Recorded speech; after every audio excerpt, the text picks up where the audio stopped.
Self-discovery opens you up to who you are. You get to know your weaknesses, you get to know your strength, you get to know the skills you have, the things you are passionate about and all. Peer pressure is one major reason for mental health issues amongst our young people. And for as long as you focus on what you are good at, you will be happy. Like I used to tell you, I said some women, if they had a good understanding, if they knew themselves as well as they now know themselves now, some of them won't have married the people they married.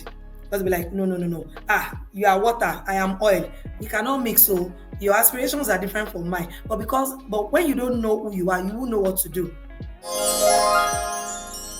So hello everyone, it's TTS Pod 8, and just as we do every week, we bring to you experienced individuals, people who have knowledge in different areas to share knowledge and also information that would help us in our daily lives. Now, on today's episode, we're discussing something very interesting, something that has to do with personal discovery. And trust me, it's something that is useful. It's an information that is useful or that will be useful to everybody.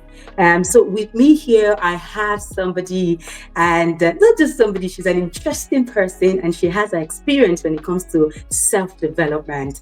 And again, I must say this, that she also has a heat with girls. She's centered with, girls, when it comes to confident building, self-discovery, especially when it has to do with the female gender.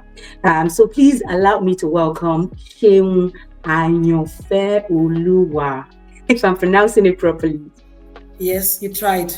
Excellent. You did well. Excellent. Yes, All right. Thank you so much for joining us. I know it's a busy time for you, but thank you for taking out the time to speak to us, TTS Initiative. All right. So without you wasting much of our time, let's move to the deal of the day, which is, I would start by asking my first question. Most times we talk about self-discovery. What is self-discovery? And how does it empower individuals when it comes to discovering yourself?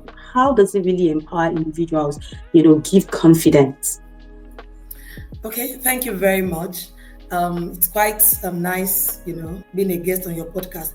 Okay, so self-discovery is, to make it very understandable for almost anyone who listens to this podcast, it is a process of knowing yourself. It is a process of getting to know yourself, becoming familiar with who you are, becoming in tune with who you are. It's the process of digging because there is something you are looking for. It is knowing yourself. Discovery means to find out something, to dig out something. So that thing had always been there, but you were not aware of it. So it's like becoming aware of who you really are as a person. So when we talk about how self-discovery impacts on personal growth, I believe that's what you're asking me. So the thing is, when you get to know who you are, it's self-discovery, it's like you opening up a box and like, wow, so many treasures in this box. Self-discovery opens you up to who you are. You get to know your weaknesses, you get to know your strength, you get to know the skills you have, the things you are passionate about and all. So when you do that, because it opens you up to yourself, self-discovery helps you know those areas where you can excel. And so because you want to put in energy into it, it also helps you to know the areas where you need to work on. So the process of self-discovery is like getting a report sheet that, oh, my dear, you need to work on your mathematics. Oh, you are so excellent, with English. You can write poems. You can do this. Oh, when it comes to history, you are not so good. So it's like getting a report sheet of who you are as a person. So it shows you these are the areas that if I invest a lot of energy, I will blow or I will excel, like they say. And then, okay, these other areas, I need to put in more effort. So that is how it encourages personal growth. Self-discovery helps you to know the kind of people you should move with. It shows you the kind of friends you need in your life, the kind of relationships you need, the kind of connections that you need to make. As you are doing, each of those things, you are growing personally as a person. So that's I mean I want to believe that has answered that question. Definitely, of course, and it was answered excellently. Thank you so much for sharing that with us. You're welcome. So I would also want to know if self-discovery is knowing yourself, how does it help to achieve goals?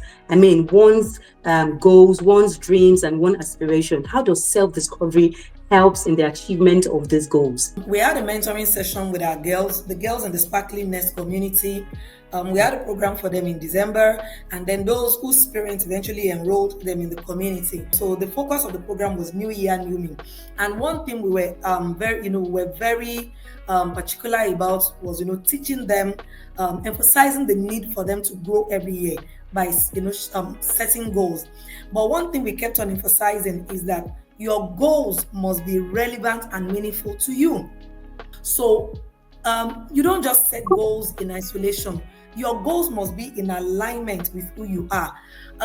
If you are, let's say maybe you are a mathematics major, I don't think you should be setting goals maybe to win the longest poem or something, because it is probably not your area of strength. So it helps in the area of setting goals in the sense that it helps you to know who you are as a person, and then it helps you to know where to channel your energy such that the goals you set are relevant. They are in tune with you as a person. Maybe I want to develop an app. That is a goal. So you are not setting a goal that is outside of who you are. So maybe at work, you want to become maybe a manager or something. You could even be someone that, based on what, I just had a discussion with someone this afternoon who said she knew she had always had an entrepreneurial spirit within her. Such a person, setting a goal maybe to become the managing director of a company where she's working may not really align with her. So our goal might be maybe to spend 2 years in this place, register my own business, and then go ahead and set up, a successful, business venture. And it is because that person knows herself that, see, I don't have 10 years or 15 years to put into this business. I'm not that kind of a person. That is what self-discovery does. So it ensures that your goals are in alignment with who you are. And you're not just setting goals to please people or setting goals because you want to be like every other person or so that they can say that you're setting goals. No. So self-discovery helps you set goals that you are already empowered and equipped and passionate about already, which makes the achieving those goals easy, unlike you trying to drive against the traffic, which is just so difficult. So that is how it helps in terms of achieving our goals. I was just thinking, it's just like driving on the express road and you are driving on your right lane. So I mean, it's easy flow of traffic, and you get to your destination early enough. Just an analogy. Okay, so moving on to let's look at health. Yeah, correct. Let's look at health. We know of recent that it's been different, a lot of mental issues when it comes to depressions and stuff like that. And these are really also happening to girls. I mean, the girls, depressions, not just the men only. In fact, according to research, we have both this depression, the whole mental issue is affecting both the male and the female. And so how does self-discovery helps with depression? Does it have any positive impact at all? Then if it does, how can you leverage on your self-discovery to help yourself out of the situation? Thank you so much. So we had a live mentoring session with our girls, the girls in the community on Saturday. And amazingly, our focus this month is self-awareness, which is, also like a subset of self-discovery. And, one of the things we agreed on is that self-awareness or self-discovery helps fight peer pressure. Because peer pressure is one of the major, causes of depression for young people. You want to be there's so much pressure on social media when they go to school. Maybe they bring a particular girl, maybe in a G-Wagon, or some girls have boyfriends, or some girls have already experienced their first kiss. But maybe your parents are Christians or they are Muslims. Like, if you try any nonsense, don't come back to this house and all that. Those things can make people feel less than who they are. But when you know who you are as a person, like I told you earlier on, when it comes to calculations, count me out. I am not, I would say my brain is probably not wired for, complex figures, maybe calculus and equations, simultaneous equations. I am not interested. Okay. So you cannot use that to oppress me. I don't feel bad about the fact that maybe I'm not an excellent mathematics student. No, because there are things I do so well. For one, I speak well, I coach well, I communicate well, I write excellently well. So why would I feel, less than anybody else? So I don't get into depression, into that depression mode because I'm not like other people. So that is one. Peer pressure is one major, reason for mental health issues amongst our young people. So that is one. And then when you know yourself, all right, and you focus on the positive, your positives, like in our community we call it plus and minus. Your plus is will be your strength. The minus are those things you are not, like maybe your weaknesses or the things you are not particularly good at. When you focus on it, I believe some happy hormones are released. For instance, if I focus on the fact that I'm a fantastic coach, like during the live mentoring sessions, one of the girls were asking, this is just a girl of 12 years old or 11. She said, without meaning to brag, I think I would say that I'm an A student in mathematics. But she said when it comes to writing, that if her mom gives her an instruction, it takes her a bit of time to process the instruction, but give her, a sum, to work on, maybe a mathematical equation. She said it won't take her time at all. And so what she has decided to do is to focus on it. The only reason why she can say that is because she has discovered her strength. She has discovered what she's good at. And for as long as you focus on what you are good at, you will be happy. You won't, start getting sad because somebody else can do something that you can do. No. So that is another way of, keeping depression, out of the window. And, also, it doesn't matter what every other person has that you don't have. It's probably just a matter of time. So you are not envious because in your own right, you are good, you are talented, you are smart. You may not be like them, but in your own class as a person, you are good. You are in a class of your own. So when girls and even individuals learn to think that way, it is going to be difficult for them to fall into any depression mode. So I hope that took care of that question properly. Yes, it does. Yes, it does. Thank you so much. In fact, I was just, as you were talking, I was just looking at myself. Oh, I think, yes, I know the areas I'm good at. And this is possibly why I'm doing this and that. Yes, so thank you so much for helping up, with the self-awareness. Okay, so I'm going to tilt a little. And what I would like to know is, yes, a lot of people want to do this self-discovery. They want to be self-aware. But for some reason, they still have obstacles in knowing some of where the areas they are good in, or some of the things that they need to start doing, or basically finding out what they should or they are good at. So what are these barriers? I know that you've been involved with girls for quite a number of years now, and then you've had your experience speaking with different young youth. So what are the barriers to self-discovery and self-awareness? Okay, so I think the first thing is lack of awareness. Maybe let me use the word ignorance about the concept of self-discovery. Some people don't even, they are not even aware that there is such thing as self-discovery or the need for it.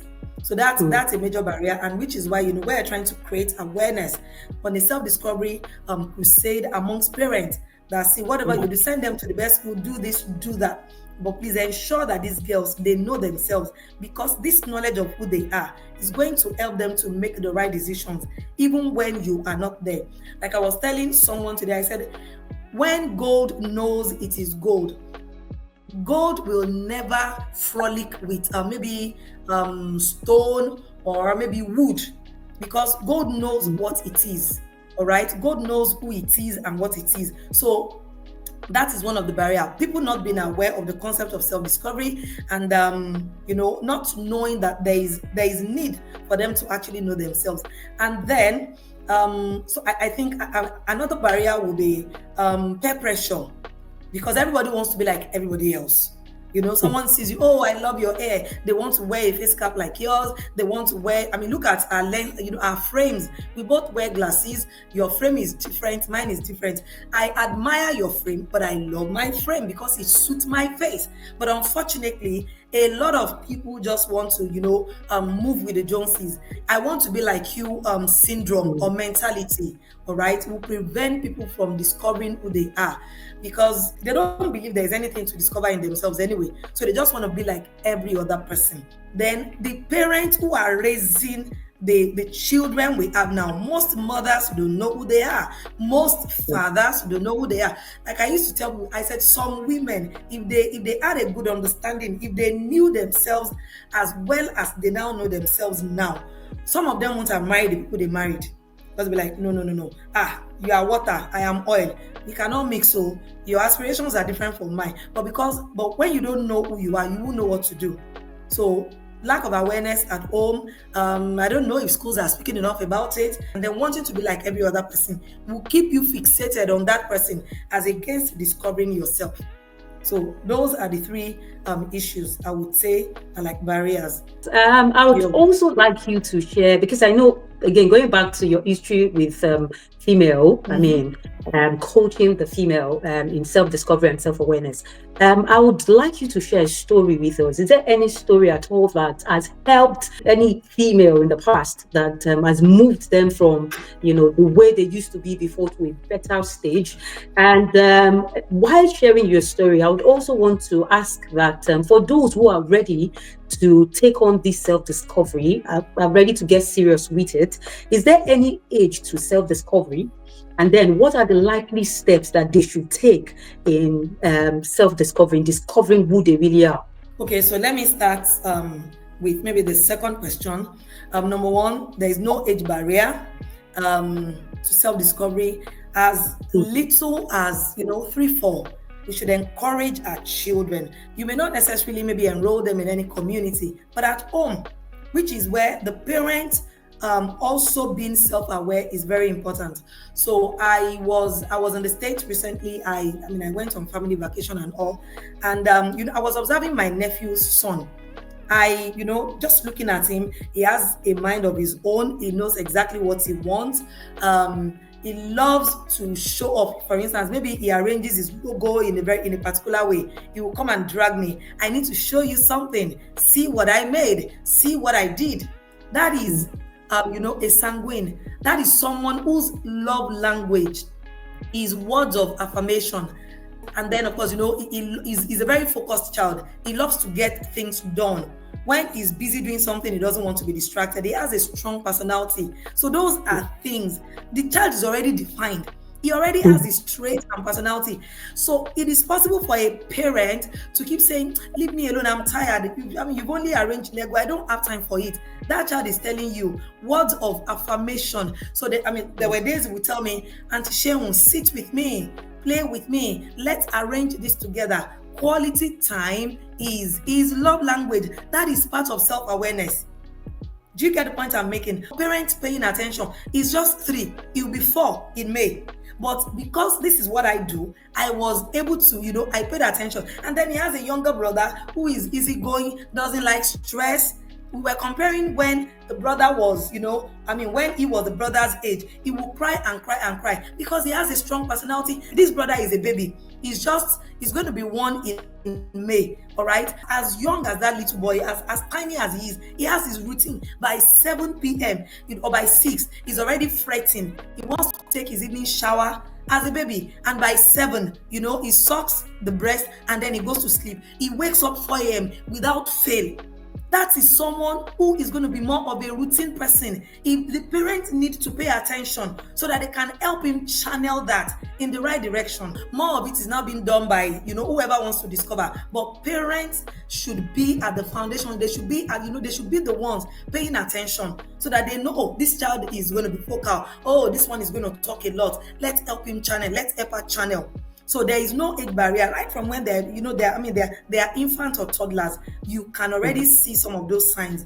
And then what do they need to start? Growing up in the right environment is very, very important. Unfortunately, not everybody did.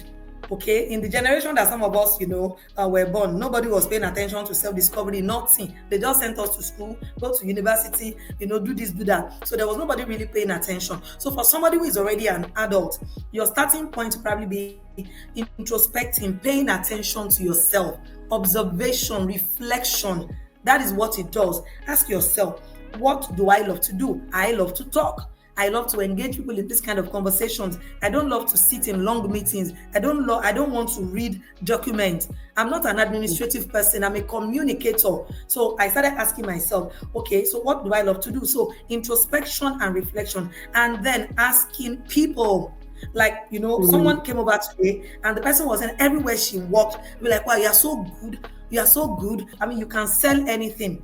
But she said she couldn't even see those things in herself until she started her business and she saw that, oh, wow, this thing is actually true. She said she had always felt the entrepreneurial spirit, moving in her. So asking, because people are like our mirrors, all right? So asking people questions, like, our girls, during the live mentoring session this Saturday, we gave them tasks to do. And part of their task is go to 10 people, your school, your teacher, your head of school, your classmates, your playmates, your seatmates, your mom, your dad, your brothers, your sisters. Give them a sheet of paper, tell them to write their names, and tell them to write 5 things that they know about you. If 7 people write the same thing about you, even if that thing is something you've never been aware of, then there's something there for you to explore for that. So, I trained some years ago. I was on Facebook training team. There was this program they had, Boost with Facebook and all that. And, I was part of the trainers, and I would go for this training. And people be like, wow, I love the way, you took your session. Every time I went somewhere to speak, even up until this Tuesday, people would always come up to me, wow, I love the way you broke it down. I did not know that I had oratory skills then, but now I've come to own it. So also stepping out to do things. If you have a nudge within you, if you have a steering to do something, you may fail at it, you may succeed, just do it. When you begin to try out things, you begin to get feedback that, wow, you did it well. If 10 people are telling you did something well, shouldn't that, give you enough, whatever, that there's something here? So for me, I am a communicator.